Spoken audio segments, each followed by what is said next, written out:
Seja bem-vindo ao Ouça e Evolua. Aqui, a leitura vira conversa. E a conversa vira transformação. Resumos de livros que inspiram e mudam sua vida. O conhecimento que você precisa no tempo que você tem. Olá e bem-vindos a mais uma conversa. Hoje a gente vai colocar na berlinda um livro, olha, bem polêmico. Bem polêmico mesmo. Como Convencer Alguém em 90 Segundos, do Nicholas Boothman. A promessa dele é gigante. A ideia é de que os primeiros segundos de uma conversa podem definir tudo. Tudo. Uma venda, uma amizade. Exato, um relacionamento. Então, a pergunta que fica é, o que esse livro ensina? É um jeito de criar conexões de verdade, mais autênticas, ou é só um manual de truques para manipular as pessoas? E a nossa missão hoje é essa, né? Desmontar essas táticas e ver se elas são aliadas ou, sei lá, vilãs no nosso dia a dia. E é bom entender de onde o autor vem. O Nicholas Boothman, ele não é um psicólogo, né?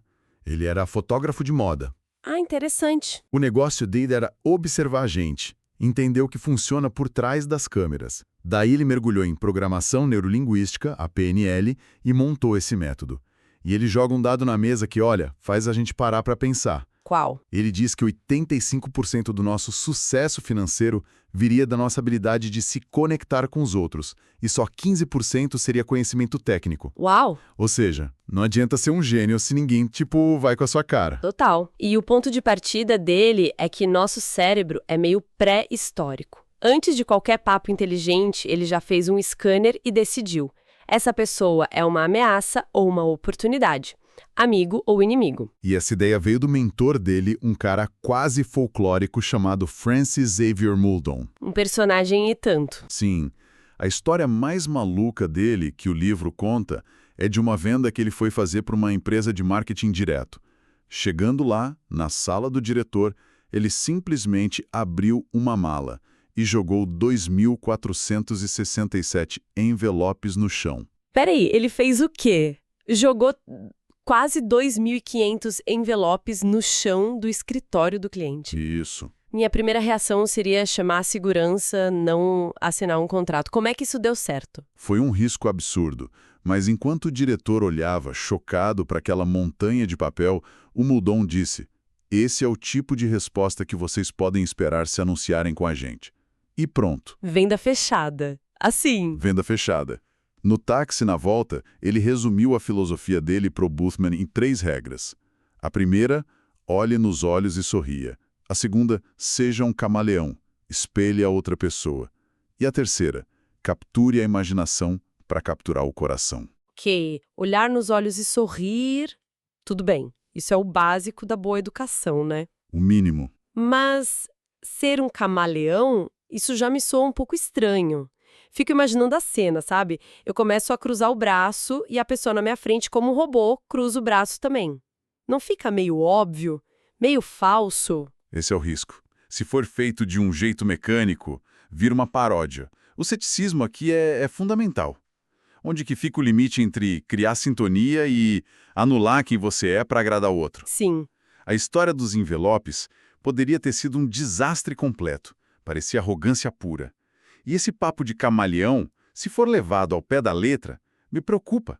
Será que a gente não acaba tão focado em imitar o outro que, sei lá, esquece de escutar o que ele de fato está dizendo? Mas será que é anular a personalidade ou só baixar o volume do nosso ego para conseguir ouvir o outro melhor? Porque na prática a gente já faz isso. Você não fala com o seu chefe do mesmo jeito que fala com a sua avó ou Com certeza não. com o seu melhor amigo num bar.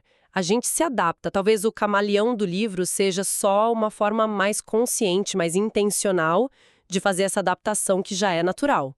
Não é sobre falsidade, é sobre criar uma ponte. Uma ponte. Ou uma armadilha. A intenção por trás é o que define tudo, né? O que o livro propõe é que essa adaptação seja uma ferramenta para conseguir algo. E aí a gente volta para a nossa pergunta inicial. É verdade. Mas acho que a lição prática aqui para não virar um ator de Hollywood é mais simples. A primeira impressão não é sobre ser perfeito. É sobre mostrar que você está aberto.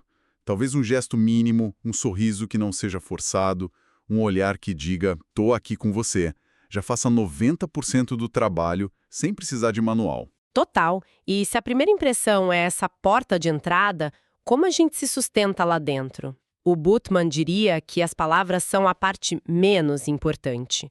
O jogo de verdade acontece no não verbal, no que ele chama de ABC da comunicação. Atitude, body language, que é a linguagem corporal, e coerência. Uhum. A sua atitude, segundo ele, é tipo um vírus.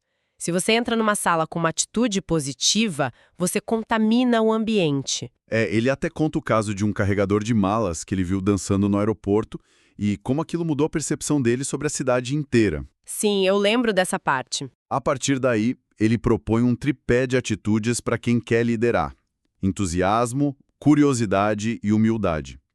E para colocar isso em ação, ele traz a fórmula KFC. E não tem nada a ver com frango frito. Ainda bem.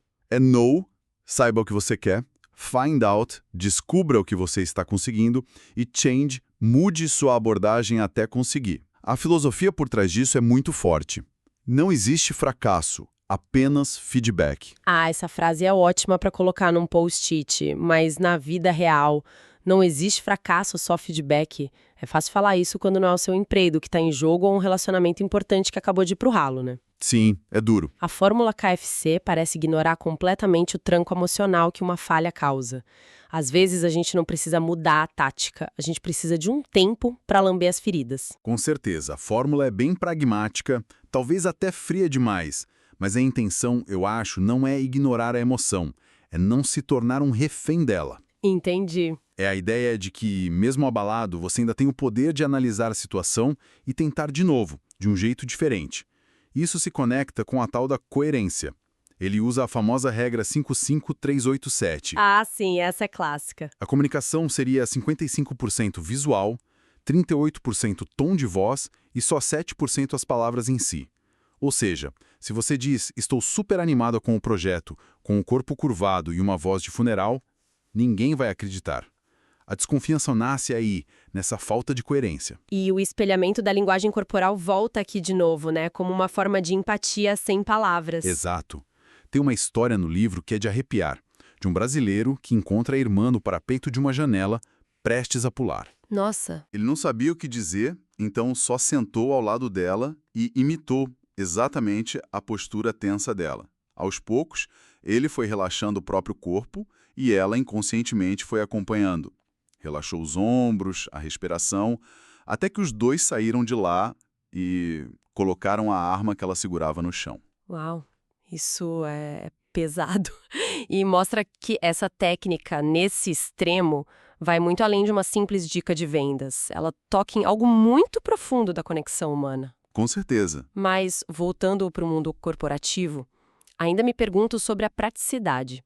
É mesmo possível escolher ter entusiasmo num dia péssimo sem parecer, sei lá, um ator canastrão? É a pergunta de $1 milhão.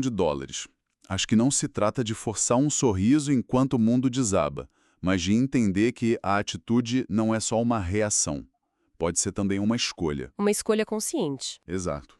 Mesmo que seja a escolha de ser curioso sobre por que o dia está tão ruim, a reflexão aqui é se auto-observar. Será que a minha linguagem corporal geralmente combina com o que eu estou dizendo? Vale a pena perguntar para alguém de confiança. A resposta pode ser bem surpreendente. Faz sentido. E essa conversa sobre o que não é dito nos leva naturalmente para o que é dito. E aqui o livro entra numa parte mais psicológica, falando da linguagem que o nosso cérebro entende. A primeira regra é: o cérebro não processa negativos. Uhum. Se eu te falar, não pense num elefante rosa, já era, você pensou. Por isso, ele insiste para a gente usar uma linguagem mais positiva. Em vez de sem problemas, dizer foi um prazer. Porque a palavra problema, mesmo negada, deixa um resíduo, né? E aí vem o gatilho mental que eu acho mais fascinante e ao mesmo tempo perigoso. O uso da palavra por quê. Ele cita um estudo clássico de Harvard. Numa fila de máquina de Xerox, uma pessoa pedia para furar a fila. Lembro desse. Quando ela só pedia, 60% deixavam. Quando ela pedia dizendo posso passar na frente porque estou com pressa, a taxa subia para 94%. O que faz sentido, é um bom motivo. Mas a parte bizarra vem agora, né? Exatamente. Na terceira tentativa, a pessoa pedia: posso usar a máquina porque eu preciso tirar cópias. O motivo era completamente idiota. Todo mundo na fila precisava tirar cópias. É óbvio. E mesmo assim, 93% das pessoas deixaram. A conclusão é que o nosso cérebro parece que ouve a palavra porquê e entra no modo automático de ok, existe uma razão, e para de analisar se a razão é boa ou não. É um atalho. Isso é assustador e genial ao mesmo tempo. E para completar essa análise, ele divide as pessoas em 4 perfis de negócios. O sonhador, que é o cara das ideias, o analisador, focado nos detalhes, o indutor, que vende a ideia, e o controlador, que faz acontecer. A sugestão é que, para convencer alguém, você precisa adaptar o seu discurso ao perfil da pessoa. Não adianta vender um sonho para um analisador que quer ver a planilha. E aqui, para mim, o alarme da manipulação soa mais alto. Uma coisa é entender perfis para se comunicar melhor. Outra é usar um hack psicológico como a palavra porquê para fazer as pessoas concordarem com você, mesmo sem um bom motivo. É um ponto. E rotular um colega como o controlador ou sonhador é muito redutor. As pessoas são muito mais complexas que 4 caixinhas.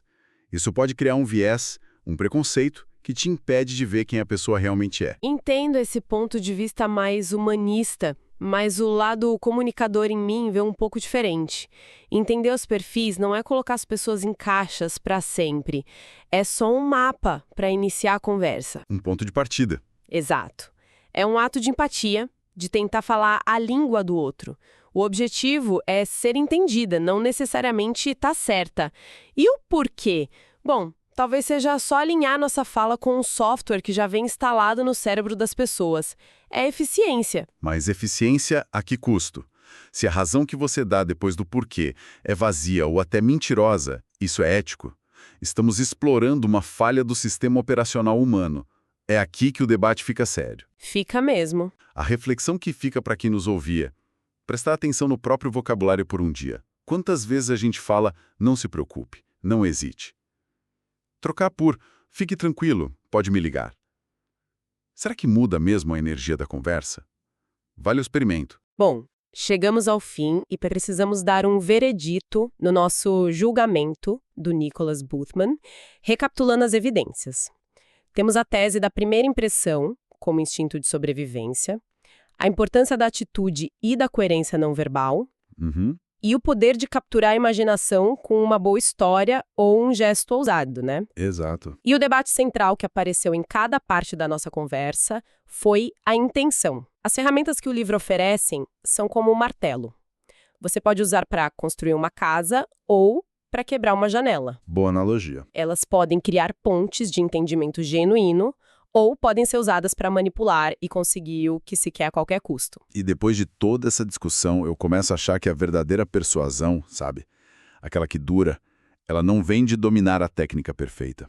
Vem de se importar de verdade com outra pessoa e com a mensagem. Sim. Quando você tem paixão pelo que faz, um propósito real, as técnicas viram só um jeito de expressar isso de forma mais clara. Elas servem à sua verdade, não a substituem. É isso.